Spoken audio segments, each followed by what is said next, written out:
Assalamualaikum warahmatullahi wabarakatuh.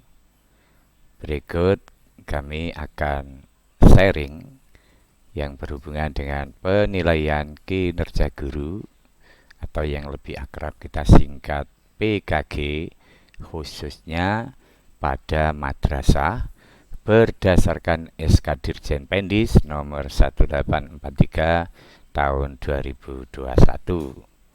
Langsung saja.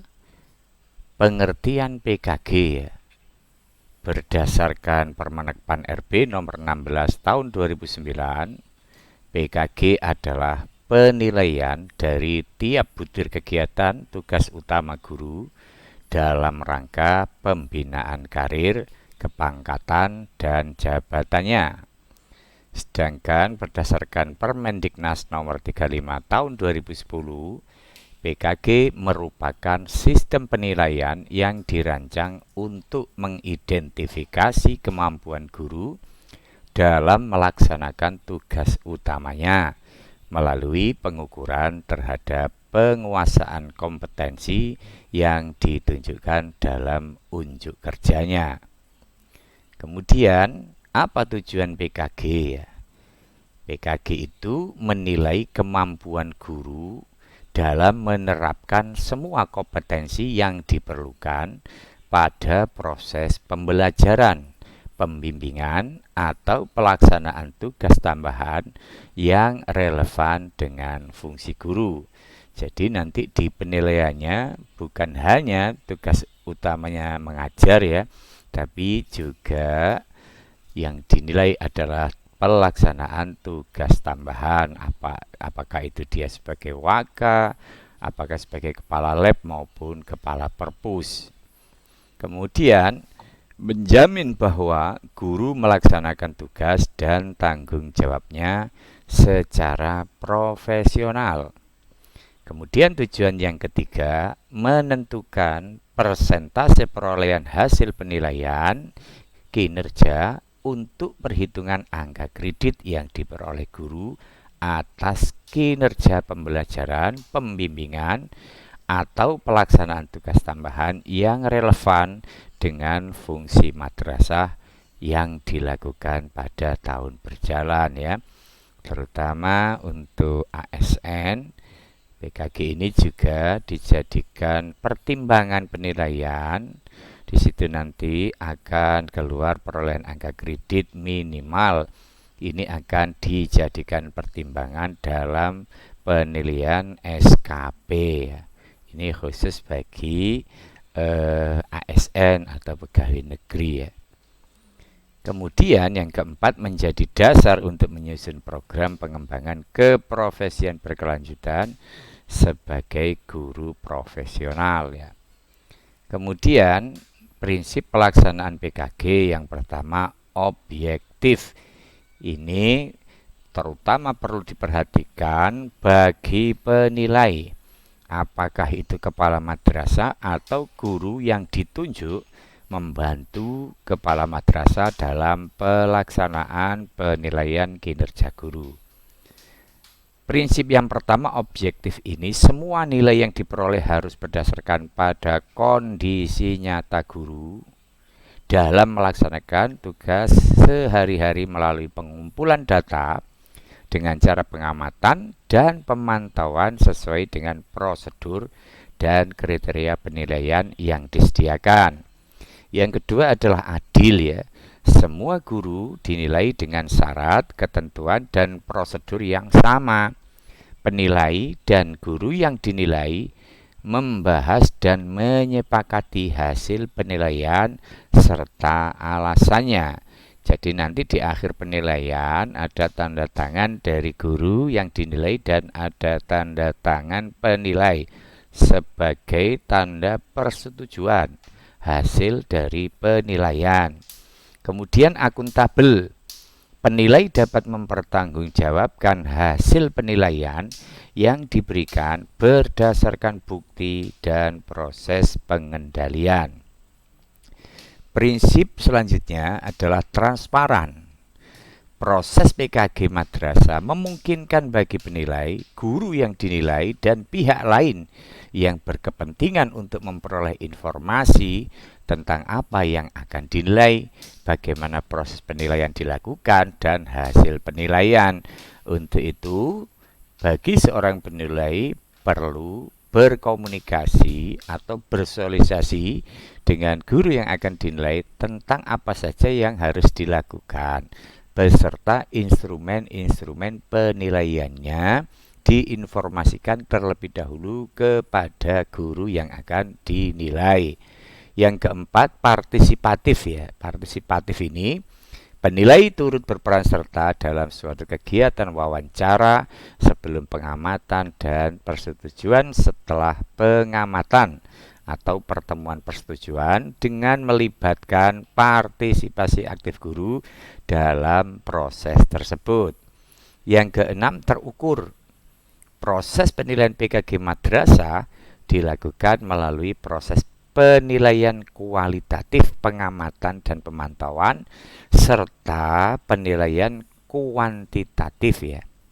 Ada kualitatif, ada kuantitatif. Yang kuantitatif ini adalah melalui butir indikator kinerja dan kriteria yang semuanya nanti akan kita formulasikan dalam aplikasi PKG yang sebagaimana sudah kita sampaikan pada tutorial sebelumnya. Kemudian yang ketujuh adalah komitmen. Penilai dan yang dinilai memiliki kemauan dan kemampuan untuk menyelaraskan sikap dan tindakan untuk melaksanakan PKG madrasah sesuai dengan prosedur sampai tuntas sehingga tujuan PKG madrasah terwujud ya. Yang kedelapan adalah berkelanjutan ya. Bapak Ibu, dalam prinsip berkelanjutan ini, guru wajib mengikuti proses PKG setiap tahun selama menyandang profesinya sebagai guru ya. Kemudian komponen PKB, ada 4 komponen guru yang dinilai dalam proses PKG.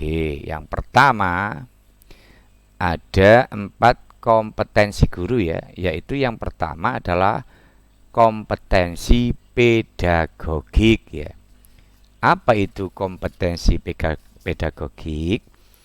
Kompetensi pedagogik yaitu kemampuan seorang guru dalam memahami peserta didik, perancangan dan pelaksanaan pembelajaran, pengembangan peserta didik, dan evaluasi hasil belajar peserta didik untuk mengaktualisasikan potensi yang mereka miliki.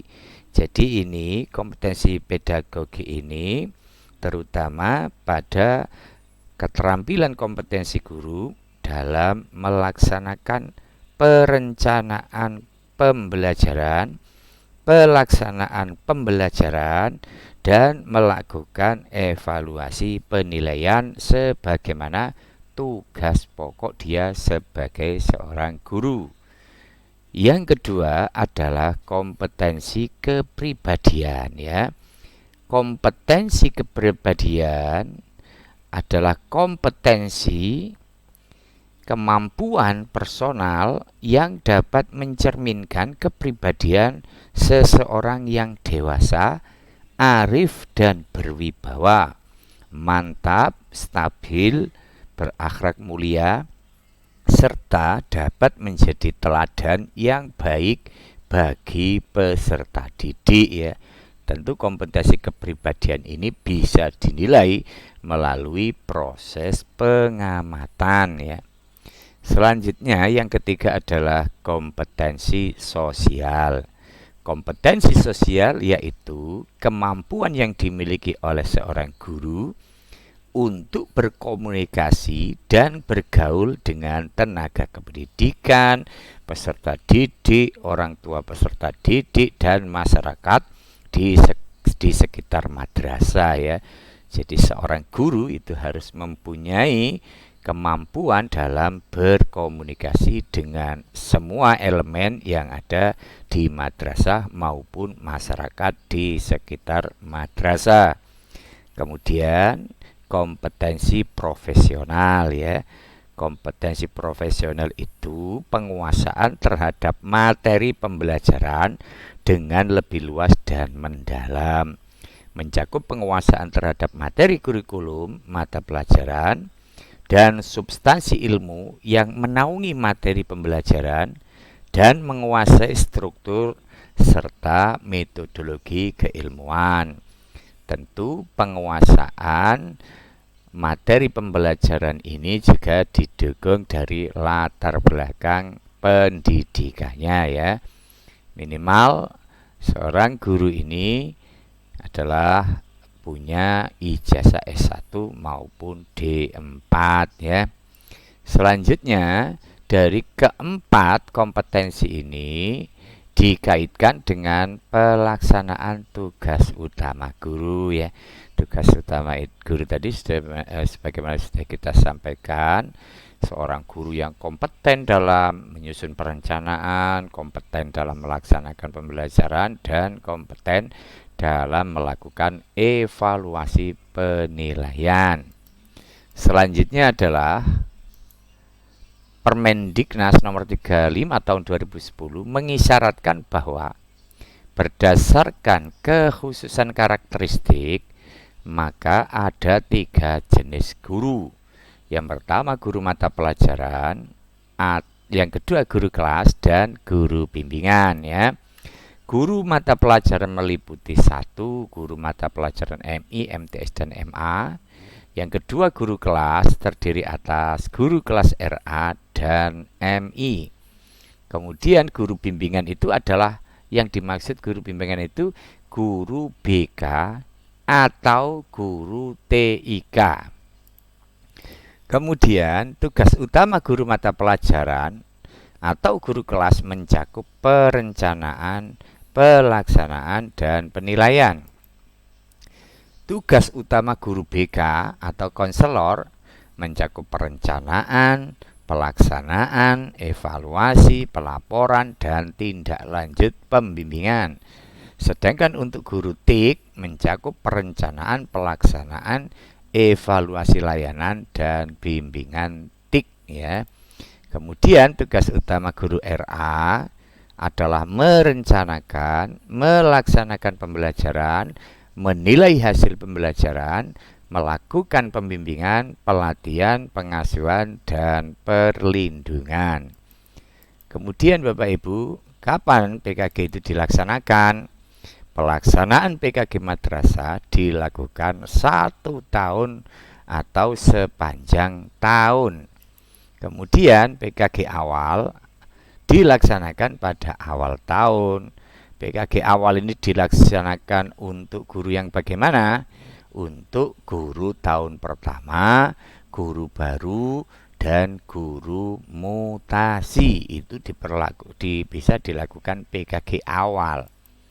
Kemudian bagi guru yang sudah melaksanakan tugas sebagai guru lebih dari 1 tahun, maka bisa dilaksanakan PKG. Kapan waktunya? 8 minggu sebelum akhir tahun anggaran. Nah ini bukan tahun pelajaran ya, karena 1 tahun di sini adalah yang dimaksud tahun anggaran sampai dengan sekitar akhir Oktober atau awal minggu pertama November.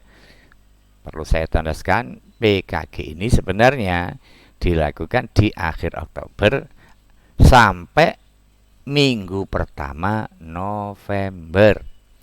Dianjurkan laporan PKG sudah diselesaikan pada pertengahan bulan Desember, karena untuk guru PNS akan dijadikan sebagai bahan penilaian capaian sasaran kinerja pegawai atau CSKP. Baik Bapak Ibu guru, kita lanjutkan ya. Dalam kondisi khusus, PKG dengan masa penilaian 1 semester diberikan kepada 1 guru yang kekurangan sedikit angka kredit untuk kenaikan pangkat atau jabatan. Kemudian guru yang mendapatkan tugas tambahan atau ditugaskan sebagai kepala madrasah, wakil kepala madrasah, kepala perpus, kepala lab atau bengkel, kepala program keahlian hanya 1 semester. Sekarang kita bahas proses atau prosedur PKG ya. Pelaksanaan PKG madrasah terdiri atas 4 tahap. Tahap yang pertama persiapan, mempersiapkan dan menetapkan penilai ya. Ini dilakukan oleh siapa? Dilakukan oleh kepala madrasah misalkan ya. Pertama, sebelum kita menetapkan seorang penilai, kecuali kalau kepala madrasah ya, kepala madrasah itu ya otomatis sebagai penilai. Kepala madrasah juga bisa meminta bantuan pada guru senior untuk melakukan penilaian. Namun harus memperhatikan persyaratan penilai. Persyaratan penilai pertama memiliki sertifikasi pendidik ya. Yang kedua memiliki kualifikasi akademik minimal S1 atau D4.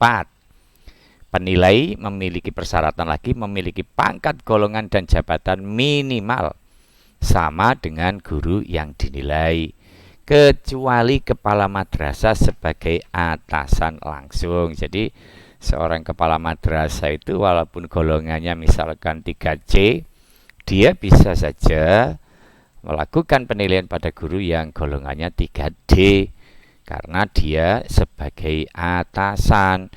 Namun apabila kepala madrasah menunjuk guru dan guru ini nanti akan melakukan penilaian, maka guru tersebut yang melakukan penilaian kepada guru yang ditunjuk itu golongannya minimal sama antara penilai dan yang dinilai. Kemudian diutamakan memiliki hasil PKG dengan nilai minimal baik. Ini syarat penilai ya.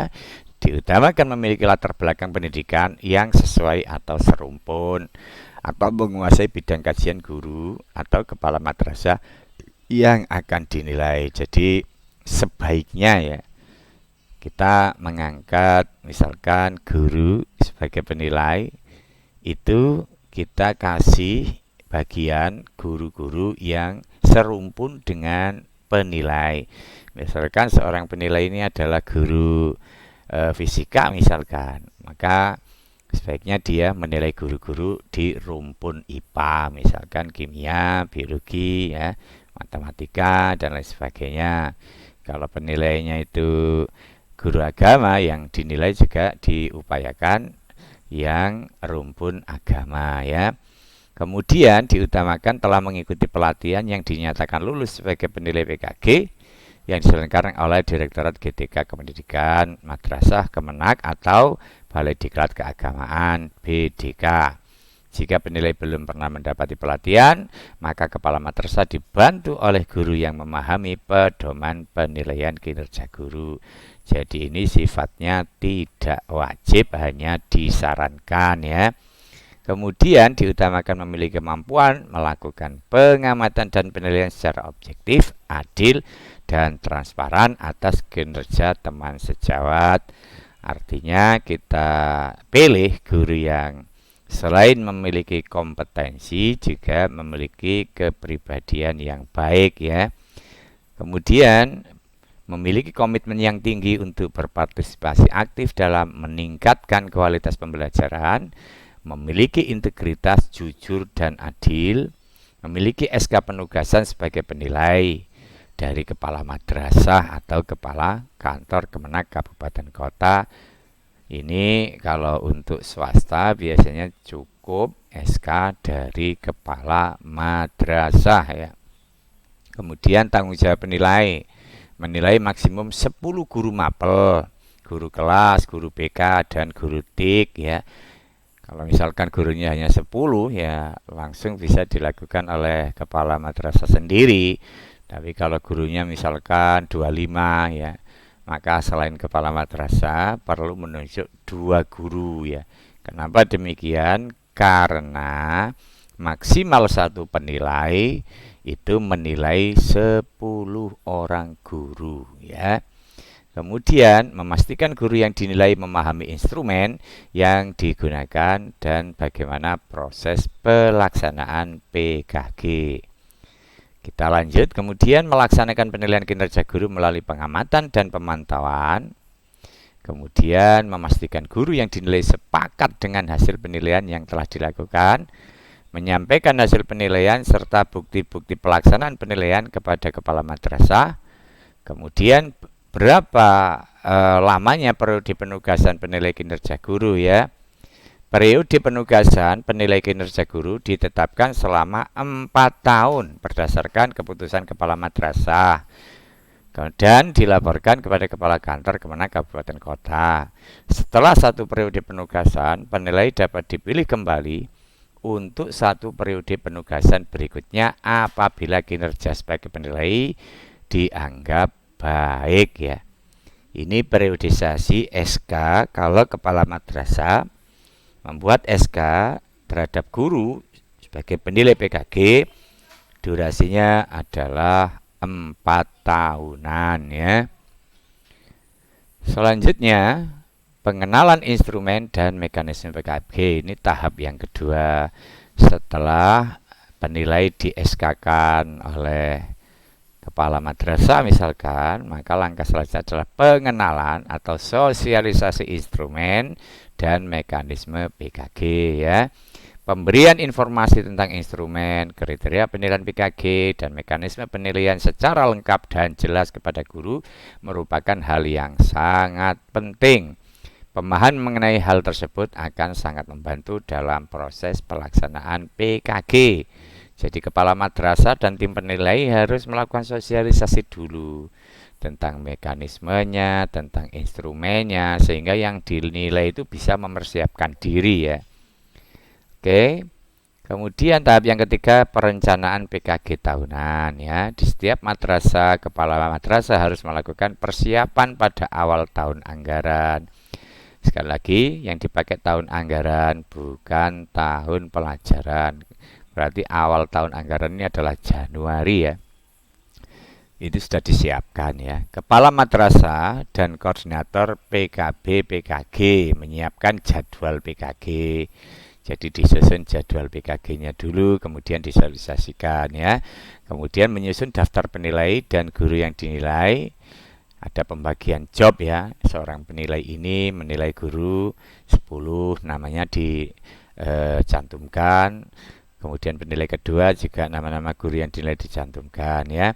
Melaporkan rencana pelaksanaan PKG tahun berjalan kepada kantor Kemenak, kabupaten, kota, provinsi. Tentu saja dari laporan-laporan itu harus dilakukan verifikasi dulu, dan biasanya yang melakukan verifikasi laporan PKG itu adalah pengawas ya.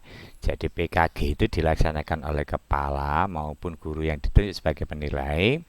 Pengawas hanya melakukan verifikasi untuk memastikan bahwa PKG betul-betul telah dilaksanakan pada satuan pendidikan atau madrasah ya. Selanjutnya menyiapkan instrumen PKG. Nah, instrumen PKG ini untuk membantu sudah kita buatkan aplikasi PKG pada tutorial sebelumnya.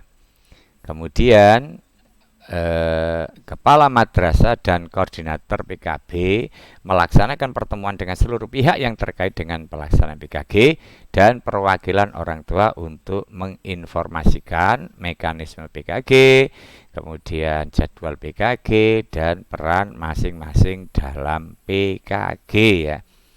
Selanjutnya pengumpulan fakta dan data. Nah, ini sangat penting untuk diperhatikan Bapak Ibu guru ya. Pengumpulan fakta dan data untuk PKG dapat dilakukan melalui dua cara. Yang pertama pemantauan dan pengamatan ya. Pengamatan pelaksanaan PKG itu 3 cara. Pengamatan sebelum PKG, pengamatan selama PKG, dan pengamatan setelah PKG. perlu diketahui bahwa guru yang dinilai dan penilai itu dalam satu madrasah, sehingga setiap harinya itu mengalami pertemuan ya dalam suatu madrasah, entah itu mengajarnya, entah itu bergaulnya, sehingga sebenarnya proses PKG ini sudah dilakukan secara tidak langsung sebelum pelaksanaan PKG ya. Jadi seorang kepala madrasah atau seorang penilai itu betul-betul tahu baik itu kepribadian guru, kompetisi sosialnya, pedagogik profesionalnya. Sebenarnya sudah ada informasi sebelumnya sebelum pelaksanaan PKG ya. Kemudian bahkan setelah pelaksanaan PKG pun seorang penilai itu masih bisa melakukan pengamatan sebelum memutuskan hasil akhir dari penilaian PKG. Biasanya untuk pelaporan itu di akhir tahun ya, yakni bulan Desember.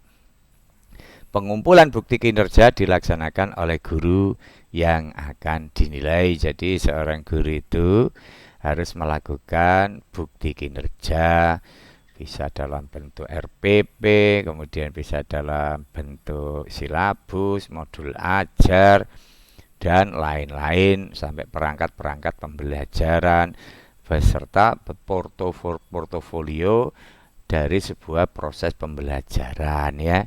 Itu semuanya disiapkan oleh guru yang akan dinilai. Kemudian pelaksanaan penilaian. Penilaian PKG dilaksanakan melalui beberapa tahap. Pertama, mengklasifikasikan fakta dan data sesuai indikator kompetensi, membandingkan catatan fakta dan data, kemudian memberikan skor dan nilai, meminta persetujuan hasil PKG kepada guru yang dinilai ya. Jadi mengklasifikasi fakta dan data sesuai indikator kompetensi ini sekaligus penilai itu memberikan sebuah penilaian ya berdasarkan fakta dan data yang dilakukan pengamatan atau observasi oleh penilai, kemudian membandingkan catatan fakta dan data, baru memberikan skor dan nilai. Kalau proses penilaian sudah selesai, baik sebagai tugas utama dia sebagai guru atau memiliki tugas tambahan, kemudian si penilai itu nanti akan melakukan prioritas PKB sebagai tindak lanjut dari penilaian. Kemudian baru penilai meminta persetujuan hasil PKG kepada guru yang dinilai. Nanti dilihat oleh gurunya, oh ternyata misalkan saya dalam penilaian mendapat nilai 75. Kalau guru yang bersangkutan merasa keberatan dengan hasil, bisa melakukan banding lah. Kemudian bisa dilakukan pengujian kembali, dan ini disarankan yang melakukan pengujian kembali itu pada penilai yang berbeda sehingga nanti hasilnya bisa dibandingkan kan gitu ya. Tapi itu jarang terjadi, biasanya guru itu menerima begitu saja hasil PKG, kecuali misalkan hasil PKG itu predikatnya di bawah baik ya. Itu kan skor atau predikat yang tidak diinginkan. Jadi secara normal seharusnya hasil PKG itu kalau dibuat sebagai terutama ASN untuk pertimbangan dalam pengisian SKP, seharusnya minimal itu nilainya baik atau 75 ke atas mestinya ya. Bapak Ibu, kita lanjutkan ya. Selanjutnya adalah pelaporan hasil penilaian. Kepala madrasah mengumpulkan hasil penilaian dari semua penilai dan mengirimkan salinan sah fotokopi kepada kepala kantor Kemenak Kabupaten Kota. Mungkin dalam hal ini kalau ke kantor kabupaten kita serahkan kepada Penma ya, bidang pendidikan madrasah. Pengawas madrasah merekap dan melaporkan kepada kepala kantor Kemenak Kabupaten Kota atau provinsi. Selanjutnya dokumen laporan penilaian guru meliputi 1. Guru mata pelajaran atau guru kelas atau guru BK, guru TIK, guru RA. Itu nanti ada lampiran B, laporan evaluasi, lampiran C, rekap hasil penilaian, lampiran D, format penghitungan angka kredit. Formatnya seperti ini Bapak Ibu ya. Ini semua format-format ini sudah kita formalisasikan pada aplikasi PKG ya. Nanti tinggal cetak saja pada aplikasi PKG yang sudah kita sediakan sebagaimana yang sudah kita tutorialkan pada video sebelumnya. Selanjutnya, guru dengan tugas tambahan, wakil kepala, kepala perpus, kepala lab ya. Formatnya adalah format 5 ya, instrumen penilaian kinerja sebagai waka, kepala perpus, kepala lab, laporan hasil penilaian kinerja PKG sebagai waka, kepala perpus, kepala lab, format penghitungan angka kredit dengan tugas tambahan. Jadi kalau guru punya tugas tambahan, maka yang dinilai itu dua. Satu, tugas dia sebagai guru, dan tugas dia sebagai waka, kepala perpus atau kepala lab sebagai tugas tambahannya ya. Kalau dia hanya sebagai guru tidak ada tugas tambahan, maka yang dinilai itu hanya instrumen gurunya saja ya. Jadi nanti cara perhitungan antara guru saja atau guru yang memiliki tugas tambahan itu tentu berbeda ya. Kalau guru yang mempunyai tugas tambahan itu nanti akumulasi 50% dari tugas utamanya sebagai guru dan 50% tugas tambahan ya. Selanjutnya adalah ini format yang kita maksud tadi, ini juga sudah kita format otomatis, ini tugas tambahan ya. Sudah kita format secara otomatis pada aplikasi PKG. Ini ada rekapitulasi hasil penilaian, ini ada perhitungan angka kredit, ini ada laporan hasil penilaian yang nanti akan ditandatangani oleh yang dinilai dan penilai. Selanjutnya cara menghitung angka nilai PKG ya. Satu, menghitung nilai setiap komponen yang di dalamnya termasuk tugas-tugas yang dilakukan oleh guru. Menghitung jumlah total skor yang diperoleh dalam satu kompetensi tugas-tugas guru. Jadi nanti pada satu kompetensi itu ada indikator-indikatornya, dilakukan penilaian. Skor perolehan nanti dibagi skor maksimal dikali 100 ya. Kemudian menghitung nilai kompetensi dengan rumus total skor atau skor perolehan dibagi skor maksimal kali 100% ya. Mengkonversi hasil perhitungan nilai kompetensi tugas-tugas guru ke dalam skala nilai kerja. Bapak Ibu tidak usah bingung dengan cara menghitung nilai PKG ini karena sudah kita formulasikan di aplikasi PKG ya. Ini hanya sekedar pengetahuan ya tentang nilai PKG. Konversinya itu adalah berikut ya. Kalau 0% sampai dengan 25%, maka konversinya adalah angka 1. Kalau di bawah kalau di atas 25% sampai 50%, maka skornya 2. Kalau di atas 50% sampai 75%, maka skornya 3. Kalau di atas 75% kemudian sampai dengan 100%, maka konversinya adalah angka 4 ya. Kemudian mengisi format rekapitulasi hasil penilaian kinerja ya. Menghitung nilai PK guru dengan skala 0 sampai 100. Kemudian kita akan menggunakan rumus nilai PK guru, penilaian kinerja guru, skala 100 itu adalah nilai PK guru dibagi nilai PK guru tertinggi kali 100. Itu cara menghitung nilai PKG skala 100.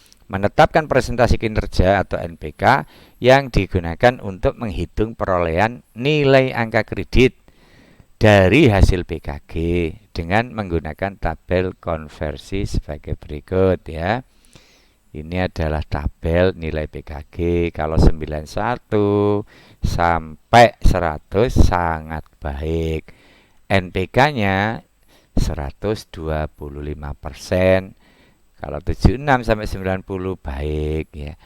NPK-nya 100%. Jadi Bapak Ibu, kita usahakan ya agar penilaian kinerja guru itu kalau bisa loh ya, minimal nilainya itu kalau ingin predikat baik adalah 76 ya. Kemudian kalau 61 sampai 75 cukup ya, NPK-nya 75%. 51 sampai 60 kurang, NPK-nya 50%. Di bawah 50 buruk, NPK-nya 25%. Oke, kita lanjutkan cara menghitung angka kredit sekarang ya. Rumus menghitung angka kredit guru ASN. Angka kredit per tahun itu sama dengan AKK atau angka kredit kumulatif dikurangi angka kredit PKB pengembangan keprofesian berkelanjutan dikurangi AK dari unsur penunjang dikali jumlah jam guru mengajar ya, kemudian JWM ini jumlah mengajar 24 ya, kita pakai 24 karena maksimal minimal guru itu mengajar 24 jam ya, kemudian dikali NPK ya. NPK ini tergantung dari nilai PKG ya, sebagaimana yang sudah kita sampaikan tadi, dibagi 4 ya. Kemudian rumus menghitung angka kredit dari pembelajaran, pembimbingan bagi guru PNS dengan tugas tambahan. Kalau ini murni sebagai guru ya. Bagaimana rumusnya kalau seorang guru itu punya tugas tambahan? Maka menghitung tugas tambahan seperti kayak Waka, kepala perpus, kepala lab itu cara menghitung angka kreditnya per tahun adalah angka kredit kumulatif dikurangi angka kredit pengembangan keprofesian berkelanjutan dikurangi angka kredit penunjang dikali NPK dibagi 4 ya. Selanjutnya untuk penentuan dari angka kredit total seorang guru yang mendapat tugas tambahan nanti sebagaimana yang sudah saya jelaskan, nanti diambil persentase ya. Untuk guru diambil 50% dan untuk tugas tambahan diambil 50%. Tapi kalau dia hanya sebagai guru ya, maka langsung angka kreditnya itu diambil dari angka kredit guru ya. Itu bedanya seorang guru yang murni mengajar dengan seorang guru selain mengajar mendapat tugas tambahan ya. Demikian, terima kasih penjelasan-penjelasan kita tentang PKG. Saya ucapkan terima kasih atas perhatiannya. Semoga sharing ini terutama masalah PKG ini ada guna dan manfaatnya. Wallahul muwaffiq ila aqwamit thoriq. Assalamualaikum warahmatullahi wabarakatuh.